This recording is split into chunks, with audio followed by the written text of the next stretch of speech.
Bonjour à tous, je suis super content de vous retrouver aujourd'hui, pour une fois je suis debout et pas sur ma chaise, pour parler d'une histoire mais qui n'est pas du tout commune dans le milieu de l'automobile, l'histoire de la DeLorean DMC-12. Donc avant que la vidéo commence, n'oubliez pas de liker, vous abonner, mettre la cloche si ce n'est pas déjà fait et commentez-moi la voiture que vous voulez voir dans le prochain épisode d'History. Allez, c'est parti!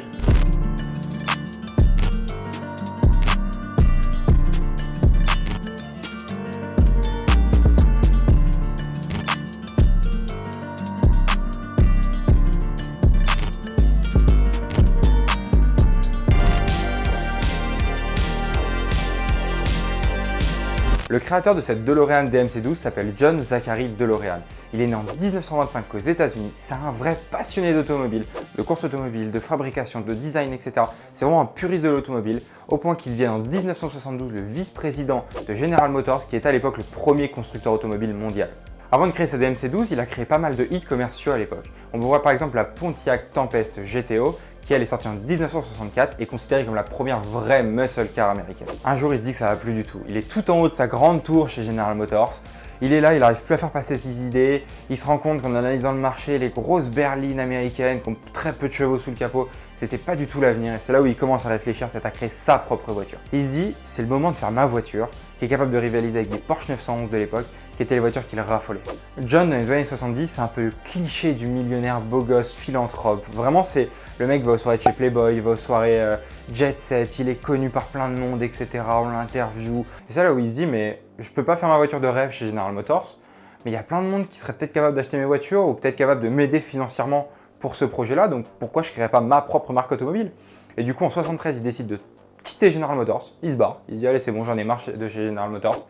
Et ensuite, il crée en 75 DeLorean Motor Company, donc DMC. Évidemment, pour créer le modèle de ses rêves, John ne pouvait pas être tout seul, enfin il ne peut pas dessiner, construire, etc. Il avait besoin du coup, dans un premier temps, d'un designer. Et il fait appel à Giugiaro, un designer italien des années 70 qui a notamment fait la Lancia Delta, la Lotus Esprit et la magnifique 250 GTO de chez Ferrari. Mais malgré qu'il a un designer, beaucoup d'aide financière, parce que comme je vous l'ai dit, il avait pas mal de potes millionnaires, le petit John dans les années 70, donc il y avait pas mal de monde qui était derrière lui à te dire « Tu veux faire ta bagnole? Vas-y, on va t'aider, on va investir pour toi. » Donc il avait quand même pas mal d'investisseurs derrière lui. Il avait aussi la Banque des États-Unis qui était derrière lui pour créer sa marque.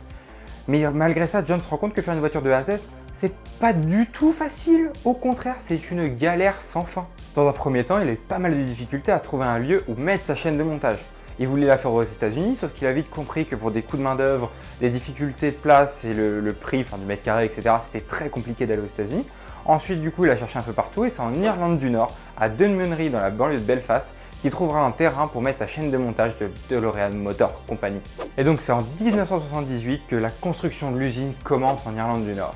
Et à côté de ça, il continue toujours à travailler sur son modèle de voiture afin que dès que l'usine soit finie, il puisse commencer la production. Il se rend très rapidement compte que créer la voiture de ses rêves, qui est, je vous le rappelle, sportive, légère, futuriste, révolutionnaire et technologique, donc ça fait quand même 5 beaux points, que ça va pas du tout être si facile. Parce que quand il était chez General Motors ou quand on voit les autres marques qui étaient implantées à l'époque, genre il prend l'exemple de Porsche ou de Mercedes qui était un peu à l'époque pour lui ses références et les voitures qui raffolaient, c'était des marques qui étaient ancrées déjà depuis pas mal d'années, qui avaient un savoir-faire, qui avaient des moteurs, qui avaient des châssis, qui avaient tout ça. Et lui, il arrive, il a absolument rien, mais rien du tout. Donc là, il se dit putain merde, il y a un souci. Les gars, il y a un souci, là, c'est là où ça commence encore plus à se complexifier. Pour le châssis, il imagine un truc de révolutionnaire, futuriste et éco-responsable. Sauf qu'il se rend vite compte que niveau budget, ça va pas du tout passer. Il fait donc appel à Clint Chapman, le directeur de chez Lotus à l'époque, qu'il avait rencontré dans ses soirées Jet Set des années 70, en lui demandant de l'aide. Et du coup, Clint Chapman accepte face à un gros chèque de doter sa DeLorean des suspensions et du châssis de sa voiture phare à l'époque, qui est la Lotus Esprit. Grâce à l'aide de Clint, il arrive quand même à nous sortir un beau châssis, qui est quand même assez futuriste, faut se l'avouer, qui est en acier inoxydable, donc qui est éco-responsable, mais qui par contre est quand même relativement lourd. Après le châssis, qu'est-ce qui vient? Il vient le moteur en deuxième pièce. Et c'est là où du coup il se rend compte que, comme pour le châssis et comme pour l'usine, ça va pas être une mince affaire et que ça allait être vraiment super compliqué à mettre au point. Donc il se dit bon on va faire comme pour le châssis, on va appeler un collègue. Et qu'est-ce qu'il fait? Il appelle Volvo. Volvo lui dit écoutez on a un V6 RPV de 130 chevaux. Il dit bon j'ai pas le choix, dans le budget ça rentre dans la voiture, etc. Allez je vous le prends. Du coup sa voiture sera équipée d'un V6 RPV Renault Volvo 230 chevaux. Ce combo entre moteur et châssis fait que la DMC-12 n'est pas du tout sportive. Faut pas se mentir, 1200 kg pour 130 chevaux, c'est pas le plus sportif qu'on peut avoir, surtout que lui, c'était son rêve de rivaliser avec des Porsche 911. C'est donc en 1981, après toutes ces galères, qu'il nous sort enfin sa DeLorean DMC-12. Ah oui, ce que je vous ai pas dit, c'est que quand elle est sortie en 81, elle n'est pas sortie au prix qu'elle était annoncée. John, je vous rappelle, c'est un millionnaire qui est dans la jet set, il adore communiquer, il est à fond, etc. Du coup, lui, il a communiqué à fond sur sa bagnole. La voiture révolutionnaire, la révolution est là, la voiture du futur. Enfin, vraiment, il a communiqué à fond, sauf qu'il a même communiqué un prix, du coup. Il a communiqué le prix de sa bagnole à 12 000 $. La voiture est sortie à 25 000 $, donc 13 000 $ de plus, soit plus du double. C'est des mathématiques, ça c'est facile à faire. Et là, du coup, à l'époque, les Américains n'ont pas le même pouvoir d'achat qu'aujourd'hui. On est au début des années 80. Le prix moyen d'une voiture tournait plus autour des 12 000 € que des 25 000 €.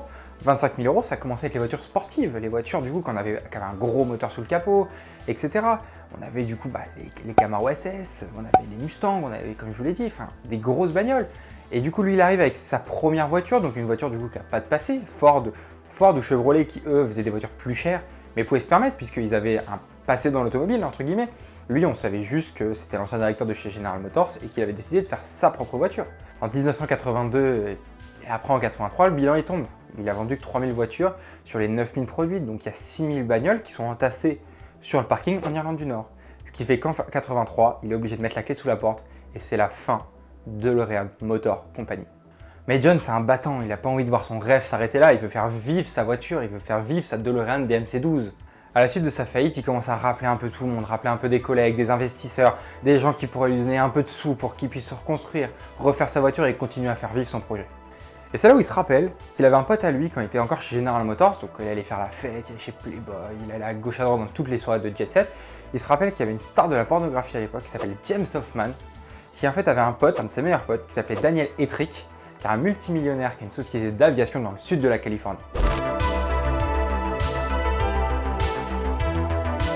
Attention, car à partir de maintenant, l'histoire va devenir encore plus compliquée. Du coup, James Hoffman accepte de donner les contacts de William Ettrick à John, et c'est là où John se met à le contacter.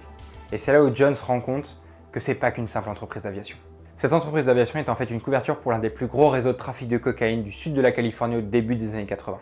William Ettrick propose rapidement un gros deal à John. Il lui dit, c'est quoi, je te sens bien, j'aimerais que tu deviennes un de mes dealers VIP pour écouler directement ma marchandise. William explique donc à John quelle sera sa mission. En fait, c'est assez simple. Il y a 2 clients à lui qui veulent absolument sa cocaïne. Et lui, il a besoin de quelqu'un, d'un dealer VIP, un mec de confiance pour vendre sa cocaïne. Et du coup, il y a vraiment beaucoup d'argent à faire pour John. Du coup, c'est là où John il se dit, bon, j'ai juste à retrouver 2 clients, faire un échange de mallettes. C'est pas non plus surhumain ce que j'ai à faire. Il hésite un peu, mais vraiment pas longtemps. Je pense qu'il a dû hésiter 10 minutes sur le moment. Après, il a fait, bon, allez, vas-y, je marche. Je tiens quand même à rappeler que John fait tout ça pour faire vivre sa passion et vivre sa voiture. Il fait pas tout ça en se disant, bon allez, j'ai besoin d'un peu de sous de côté, mais ma voiture elle n'a pas fonctionné, je cherche comment m'enrichir. Non, lui ce qu'il veut, il veut faire ça pour réinvestir dans sa voiture. C'est vraiment son objectif principal. Le 19 octobre 1982, c'est le jour du deal. Il se retrouve dans la suite d'un hôtel de luxe, prêt du coup à faire son deal avec ses 25 kg de cocaïne dans sa mallette. Face à lui, 2 acheteurs qui ont 24 millions de dollars en liquide dans leur mallette. Il a juste à faire l'échange, il explique que les 75 kg manquants, parce que du coup 100 kg de cocaïne à emmener c'est un peu compliqué, William Ettrick leur renverra du coup les 75 kg manquants, ils font l'échange et ils repartent tranquillement. Là où l'affaire devient un peu compliquée, c'est qu'ils ne savaient pas que William Ettrick du coup était à la fois baron de la drogue et à la fois informateur pour le FBI. Le rendez-vous dans la chambre d'hôtel était du coup en fait écouté par le FBI qui se sont empressés d'arrêter John à sa sortie de l'hôtel. Après ça, il a passé 11 jours en prison avant de pouvoir payer sa caution de 10 millions de dollars. C'est après plus de 700 jours d'enquête, 62 procès, que l'avocat de John a réussi à prouver qu'il a été piégé par le FBI. À côté de ça, il y avait James Hoffman, la star de la pornographie à l'époque que je vous ai expliqué tout à l'heure, a témoigné en disant que la police fédérale lui avait payé 110 000 $ pour qu'il envoie John sur le deal de William Ettrick. Après cette histoire assez glauque de drogue, corruption et j'en passe, John décédera d'une crise cardiaque en 2005 en laissant derrière lui l'une des voitures les plus mythiques du 7e art. Évidemment, quand je parle du 7e art, je parle de la trilogie des Retours vers le futur, où on voit du coup cette DMC-12 qui est totalement restylisée pour être une machine à voyager dans le temps. Alors d'un côté c'est triste, mais je pense que sans Robert Zemeckis, donc le réalisateur des 3 Retours vers le futur, on n'aurait sûrement jamais entendu parler de cette voiture. C'est donc en 1985 que le premier Retour vers le futur sort, et c'est là où du coup on la revoit restylisée, vraiment machine à voyager dans le temps, des néons de partout, ça pète et tout. La DeLorean DMC-12, Retour vers le futur.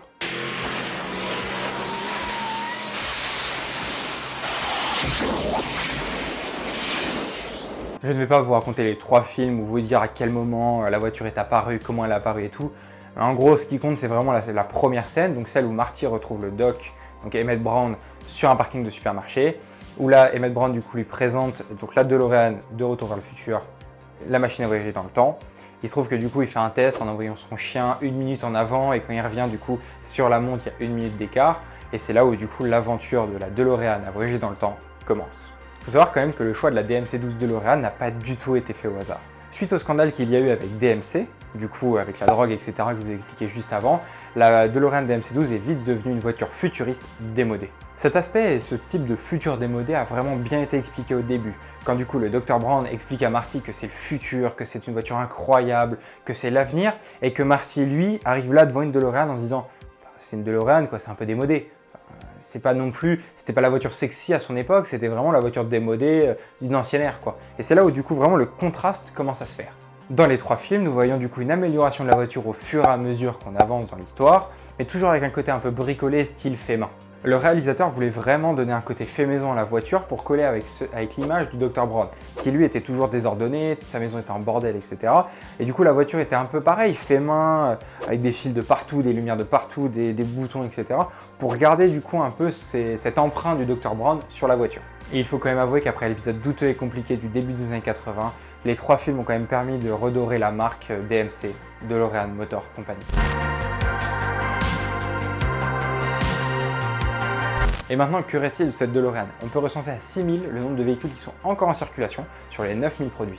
Et aussi, il faut savoir qu'en 2020, GMC, donc General Motors Company, a racheté le nom DeLorean Motor Company ainsi que les plans de la DeLorean pour refaire une DeLorean DMC-12 aujourd'hui, en édition ultra limitée par contre. Sur cette réédition, nous retrouvons du coup la carrosserie d'origine, pas mal d'éléments d'origine de la voiture, un peu amélioré avec la technologie d'aujourd'hui, et aussi du coup un anti-patinage, des éléments de sécurité et des petits gadgets genre un compteur d'heures, de consommation, etc. Et pour le moteur, on n'a pas encore d'informations. Il y a eu une rumeur comme quoi ils voudraient mettre du coup un moteur de 350 chevaux pour la rendre plus sportive et faire vivre le rêve de John Zachary DeLorean. Et on sait aussi que GMC n'est pas totalement fermé à mettre un moteur électrique pour avoir plus de fiabilité, de performance, et aussi que ça colle un peu avec l'image futuriste que John Zachary DeLorean avait donnée à sa voiture.